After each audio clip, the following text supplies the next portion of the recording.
Hi friends, అందరూ ఎలాగున్నారు? ఇవాళైతే మేమైతే రేగోడి ఇవాళైతే చేస్తున్నాం. ఫస్ట్ అయితే క్లీన్గా అయితే కడుక్కోవాలి, గింజలు అయితే తీసేసుకోవాలి. అప్పుడు గింజలు అయితే పక్కకైతే తీసేయాలి. తక్కలైతే సపరేట్ చేసేసుకొని గింజలు అయితే ఓ బౌల్లో తక్కల బౌల్లో వేసుకోవాలి. అందులో ఫ్రెష్గా అయితే మా డాడీ అయితే కొన్ని అయితే షాప్లో కాకుండా చెట్టుకి అయితే కోసుకొని తెచ్చారు. తర్వాత అయితే ఇప్పుడు అయితే పండు మిరపకాయలు అయితే వేసుకోవాలి. తర్వాత అయితే గింజలు అయితే తొక్కలు అయితే వేసుకోవాలి. తర్వాత అయితే ఉప్పు జీలకర్ర వేసుకుని చితగొట్టాలి. తర్వాత పండు మిరపకాయలు అయితే వేసుకోవాలి. చాలా టేస్టీగా అయితే ఉంటుంది. చితగొట్టేసాక అయితే బాగా చితగొట్టాలి. అప్పుడే మనకైతే టేస్టీగా అయితే ఉంటుంది. అప్పుడు లాస్ట్న అయితే గింజలు వేసుకోవాలి.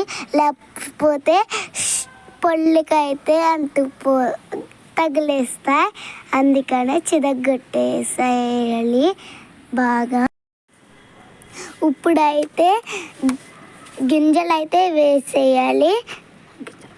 గింజలు అయితే ఫస్ట్లో వేయకూడదు. చిన్న చిన్న ముక్కలు అయితే గింజలు అయితే ఫస్ట్ వేయకూడదు. చిన్న చిన్న ముక్కలు అయితే అవ్విపోతాయి, పొంటికి తగిలేస్తాయి. ప్రతి సంవత్సరం అయితే మా డాడీ అయితే తెస్తారు. ఇంకైతే రేకొడియాలు అయితే ప్లేట్లు అయితే పెట్టేస్తున్నా. రౌండ్గా చేయడం అయితే నాకు రాదు, అందుకని గాజు యూజ్ చేశాను నేను. ఇప్పుడు నాకైతే 2 ప్లేట్లలోకి అయితే వచ్చాయి. ఇప్పుడైతే ఎండలో అయితే పెట్టేసుకుందాము. ఇప్పుడైతే బాగా అయితే ఎండలో పెట్టేసుకోవాలి, ఎండిపోతాయి.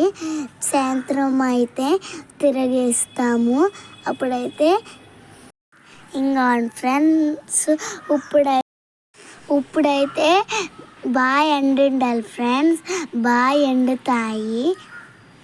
ఇప్పుడైతే సాయంత్రం దాకా అయితే ఎండాలి.